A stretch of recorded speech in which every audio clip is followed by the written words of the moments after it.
Hello and welcome to another episode of Statford Bridge, Chelsea by the Numbers. Been a while since a podcast from ye old Kieran. We had a cup game, and then I got very sick. And nobody wants to hear really sick Kieran, like can't talk Kieran. So we didn't stream, we didn't do anything like that. And Chelsea lost both of those games in the meantime. The live stream jinx is broken in favor of Chelsea just being trash. Chelsea lost 3-0 to Brighton in what was probably their limpest performance of the season. Chelsea took 8 shots, their lowest total of the season, for 0.5 XG, their lowest total of the season, by a distance. Both are their lowest numbers by a distance for the season. They gave up 1.4 XG on 13 total shots, 5 big chances, which is somewhat disingenuous, I think. But it was largely a very poor performance. This came off of the back of the announcement that Nico Jackson is out until after the March international break with an injury. Mark Guiu is out. We got Morin Kunku as a 9. It did not work again. We played a team who plays a very aggressive high line, and Chelsea did not get in behind even a little bit throughout the game, particularly after Nani Madueke went off injured.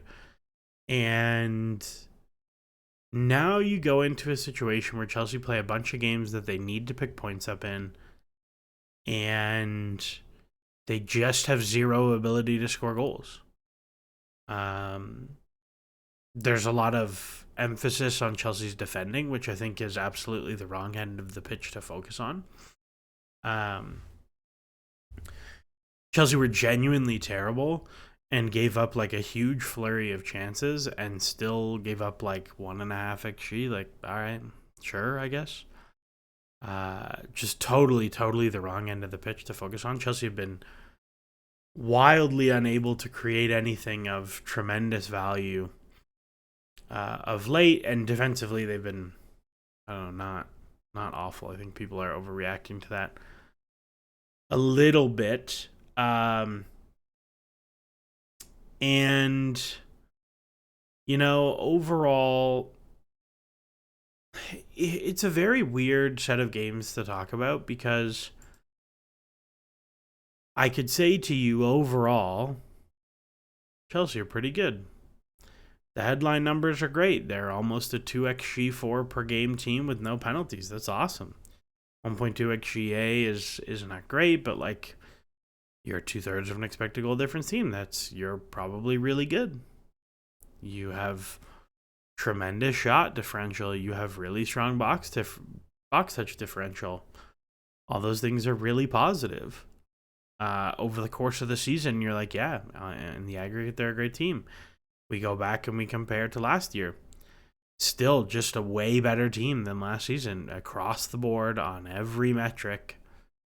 Just way better than last season. And every week I watch and I'm like, well, that wasn't very good. You look at the last couple games and it's like, well, pretty bad against Brighton. Pretty bad against West Ham, but you score a deflected cross.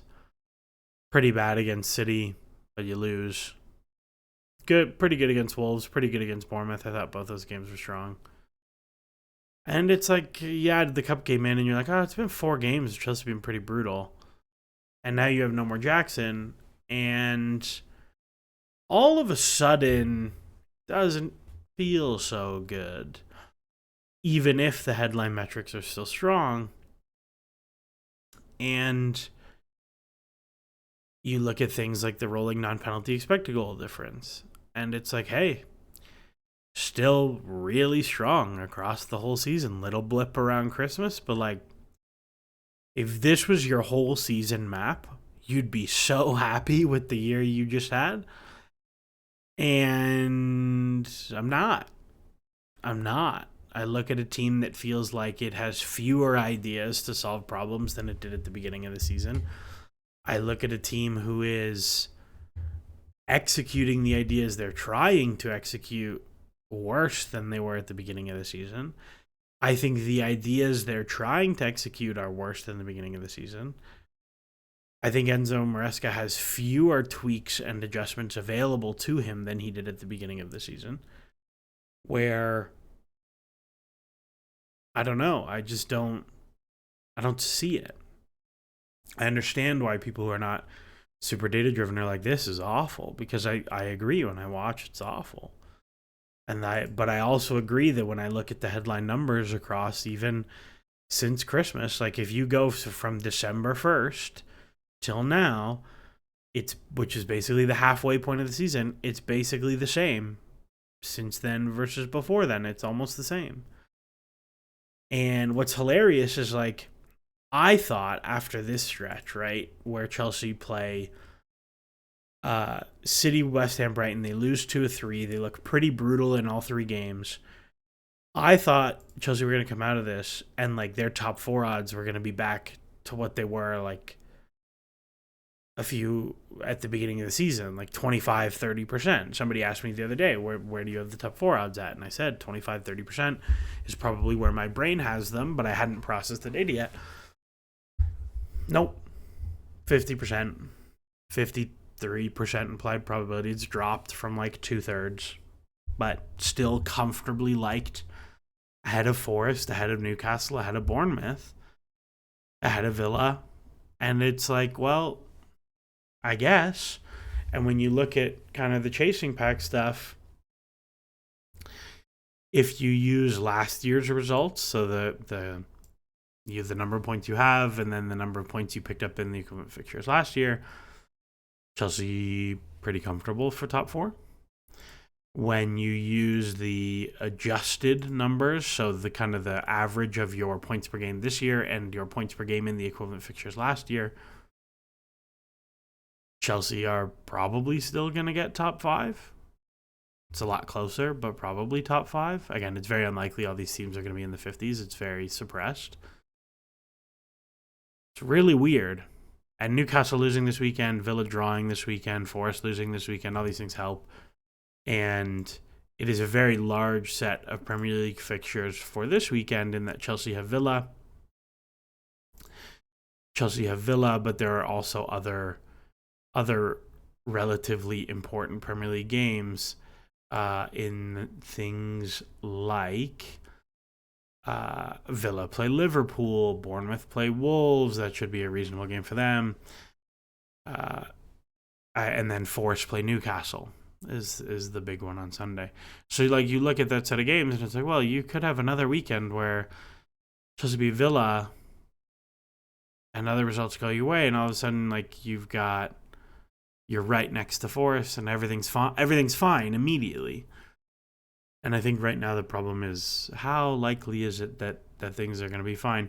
And I don't want to I really don't feel like talking about tactics stuff, because I don't think there's that much to talk about other than, like, Chelsea have to find a way to put pressure on the back line. Like, you cannot do this in Kunku Palmer double false 9 thing. It clearly does not work. You have to find another solution.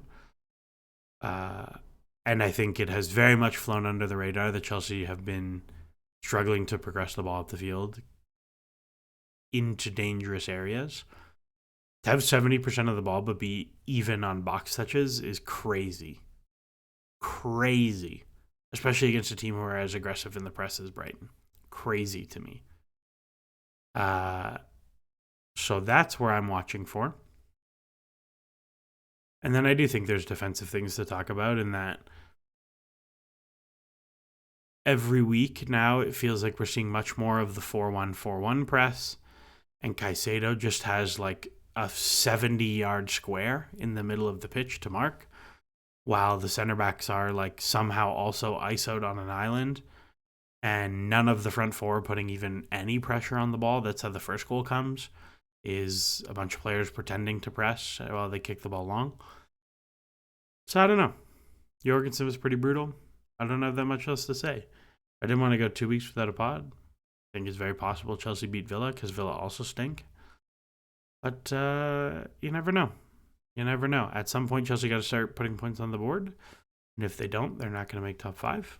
And there will probably be no consequences for anybody involved because that's the kind of club Chelsea are. Anyways, that's all for me. Short 10-minute episode. We'll see y'all after Villa. As always, enjoy the soccer.